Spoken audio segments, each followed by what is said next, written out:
una economía dinámica, con crecimiento sostenido, como lo había sido en el pasado otro tipo de economía, pero que no incurriría en las cuotas que se probaron al final del periodo inmanejables de endeudamiento con el exterior para subsanar nuestro crónico déficit externo.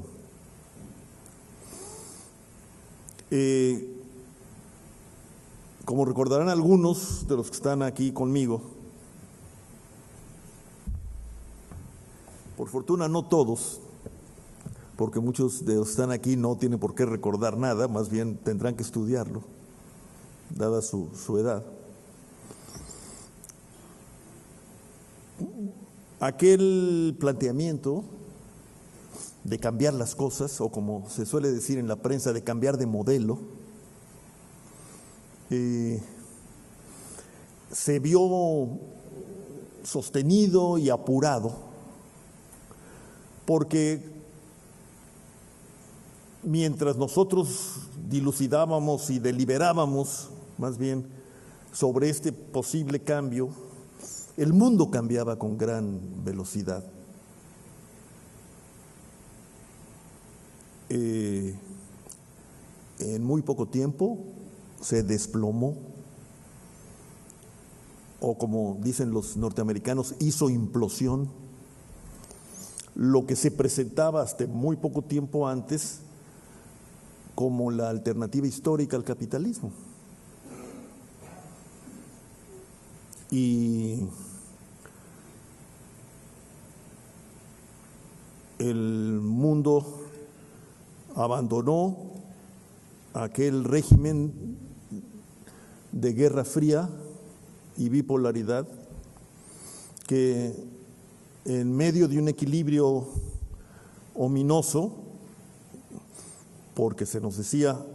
la pérdida del mismo nos llevaría a la hecatombe por la guerra nuclear, pasó a hacer lo que la propaganda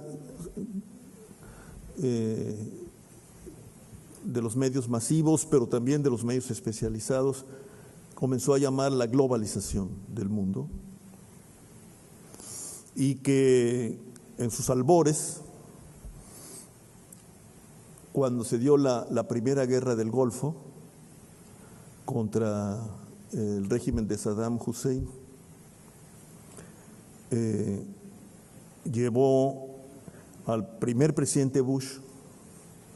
a declarar que el mundo entraba en un nuevo orden, porque había logrado construir una coalición que un par de años antes nadie hubiera imaginado.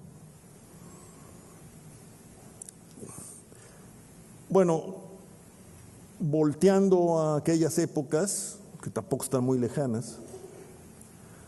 pues tendríamos que decir que la hipótesis del presidente Bush pues fue, si acaso, pues una bien intencionada hipótesis de trabajo, porque el mundo no entró en un nuevo orden,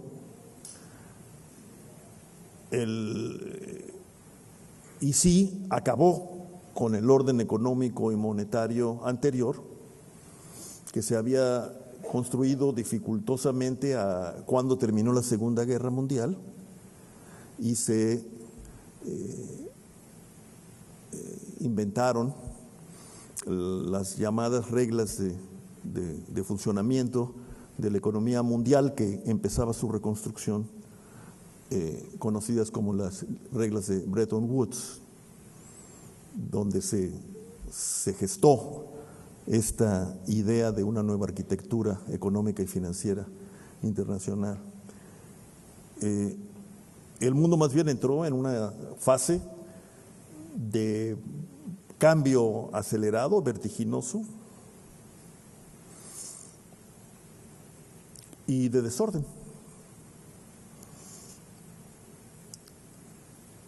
Los estudiosos de aquellos años llegaron a hablar de un mundo sin control,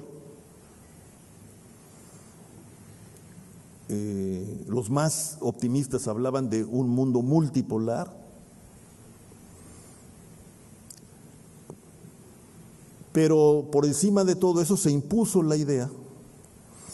que fue una idea poderosa, de que había un destino,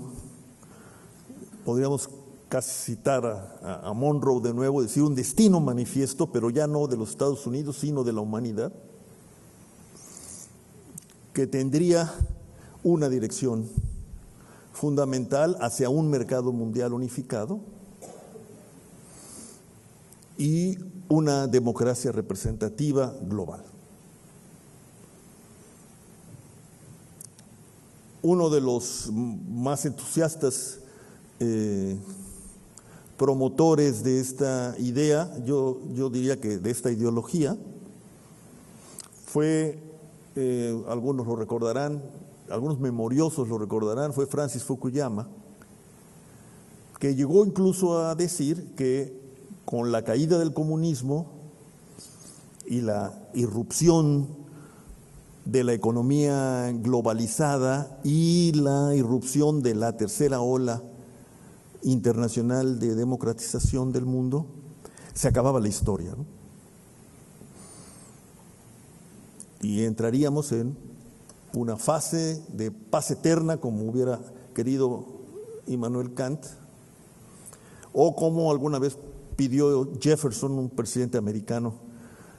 de crear una federación del hombre, ¿no? Pero en inglés, claro. Y así vivimos el último decenio del siglo XX, con esta economía global en buena medida imaginaria, en otra medida imaginada, que nunca fue, con todo y lo que uno tendía a pensar, nunca fue una economía tersa cuyo desenvolvimiento fuera armónico. A nosotros, los mexicanos, nos tocó el discutible honor de inaugurar las crisis de la globalización. Así como inauguramos la crisis internacional de la deuda externa en 1982, en 1994, ya entrados en el llamado cambio estructural de la economía política de México, inauguramos las crisis de la globalización y a la que bautizaron rápidamente los comentaristas y columnistas de negocios internacionales como la crisis del tequila, ¿no? Que luego se convirtió en la crisis del arroz, ¿no? Porque asoló buena parte de Asia, puso contra la pared nada menos que a economías ya entonces tan poderosas como la coreana, y luego pasó por Rusia y se inauguró, como ustedes recordarán, la crisis del vodka, hasta pasar por la crisis de la cachaza en Brasil y terminar con el inicio del nuevo siglo con la crisis del tango, ¿no? Argentino. En unos cuantos años, como una especie de gran ventarrón o frente frío, diríamos aquí, esta idea de una globalización como paz eterna, como nueva economía que no registraría crisis ni sobresaltos, chocó con una realidad que incluso podríamos calificar de devastadora en algunas regiones y países, como ocurrió, por ejemplo, con Indonesia, como ocurrió con Tailandia,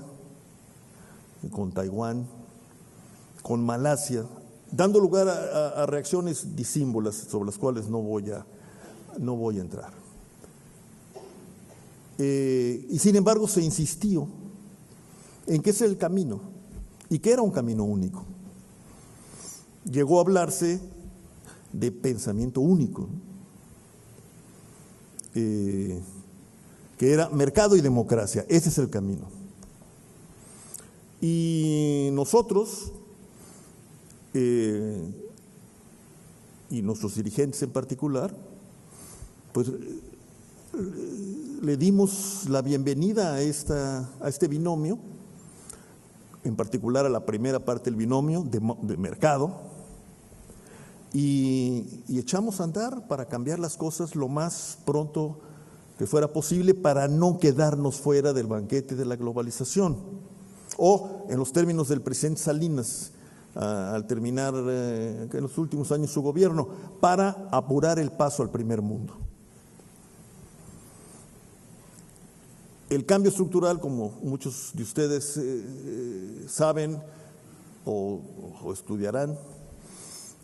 quiso ser coronado con la firma del Tratado de Libre Comercio de América del Norte, que sería algo así como la entrada institucional de México a la globalización por el mejor de los caminos imaginados, que era entrar por la vía de un acuerdo con la economía más grande y en ese entonces más dinámica y pujante del planeta, que era la economía norteamericana. Bueno, todo eso ocurrió.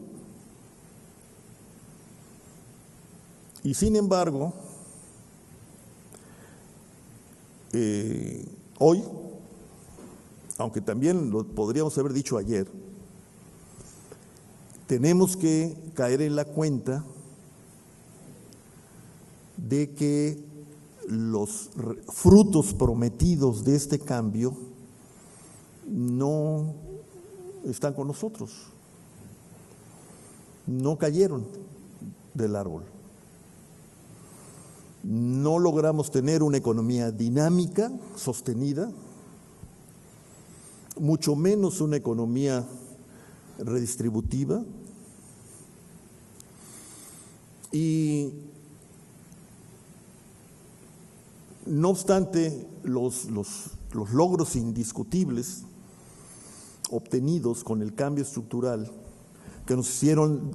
en muy poco tiempo un país gran exportador de bienes industriales y particularmente de automóviles y autopartes,